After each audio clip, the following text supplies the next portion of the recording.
Real Trees Midwest Whitetail is brought to you by RTP Outdoors, Trophy Rock, Redneck Blinds, Wilderness Athlete, Hoyman Tree Saws, Ozonics, Nikon, Easton Arrows, America's Best Bowstrings, Viking Solutions, Spot Hog Releases, Cabela's, HOYT, Frigid Forage, Fuse, Grizzly Coolers, Drake Non-Typical, Wasp Archery, Muddy Outdoors, and Real Tree Edge. Hunt with an edge.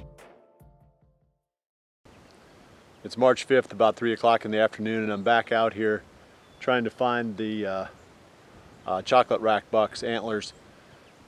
It's a lot colder today, probably 20 degrees colder than it was yesterday. We had a lot of rain this morning, and now there's a cold front rolling through. Hopefully I can make it down through some of those ditches. I'm sure they're going to be carrying some water now, whereas yesterday they were pretty dry. But same program, I'm heading back into what I think is that buck's core area. We had a fair number of trail camera pictures of that deer and the one sighting. So I've got some feel at least for where he was living. And I'll scour that area. Got a couple hours today. If I can't find him today, or if I run, if I don't make it all the way through, then I'll start up again tomorrow and keep working until I either cover the whole thing or find his antlers. Here's some more of that thick cover that I was talking about yesterday. I went out onto what I would call a small bedding ridge here, right off the edge of that CRP field where I started. It's a ridge top, actually a point between two draws. There's a draw, heavy draw, deep draw on that side, and a deep one on this side. So I'm just on that point of timber in between. These are spots where they like to bed, and bedding areas are pretty common places to find antlers. So I'm going to try this, and if nothing else, I'll show you a little bit more about what a bedding ridge looks like. I'm standing back here on the end of one of the points. This ridge actually went out to 2 points. There's one over to my right, and I'll go over there next. There's no antlers on this one, but I did a pan here, and hopefully you can see the terrain features. It's hard to see in 2 dimensions what I can see standing here in 3 dimensions, but what it basically involves is high ground surrounded by lower ground. The deer like to bed up where they can see. They can look over the areas below them. Ideally they would have a wind at their back so they can smell anything behind them up on the high ground, and they can see anything below them down in the valley. So that's the typical scenario that we run into here with bedding areas in this hilly country. They bed high. Here's another one of those ditches like I was talking about yesterday. This one is just as deep and steep as that one was, and it's doing a pretty good job of funneling me. I'm trying to find a way to get across this. I'm going to have to keep moving up and down this ditch until I find a more gradual bank. But not only do these funnel the deer like we talked about, but they also make a perfect route for you to use to sneak in and out of your hunting area. I made it to this small plot. And this was the area where I was getting lots of pictures of that buck back in September. And we hunted this a fair amount, quite a bit really, during the season. And I thought for sure that we would see that buck on this food plot, but we didn't. So I'm going to focus a lot of my search right around here. On this plot, obviously, it's pretty small, so that won't take long. But all these little ridges and thickets around it, and see if I can find that chocolate rack buck here. My overall plan is just to work the bedding areas down through the area where I think he's living, and then take the edge of the timber back out again and go back to the truck. I'm standing on the edge of a doe bedding area right now, and I know it's a doe bedding area just because there's a bunch of beds, smallish beds, medium-sized beds, all within about a 15 to 20 yard diameter area. Does will tend to bed together in family groups, and bucks, especially the mature ones, tend to bed separately. Knowing where these does bed is super important information when it comes to the rut, because the bucks know where these spots are too.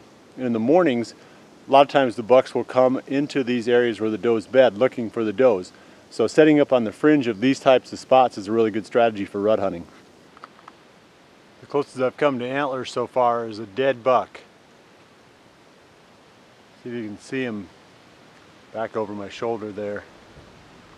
I'm gonna go check him out. It doesn't look like he's very big, but I still hate seeing him die like that. See what this guy looks like.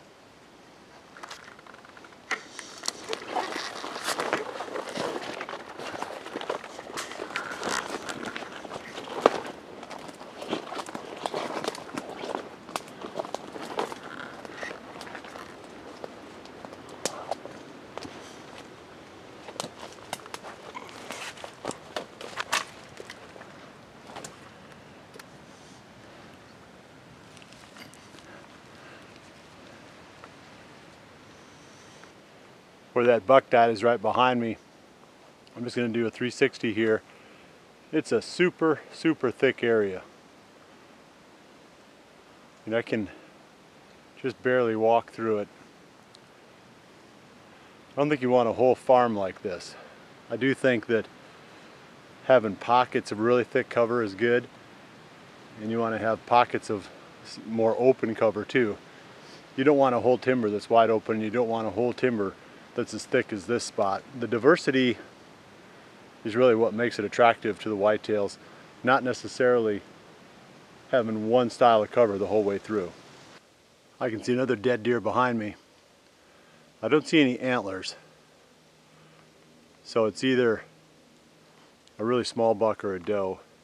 Let's go check it out and see.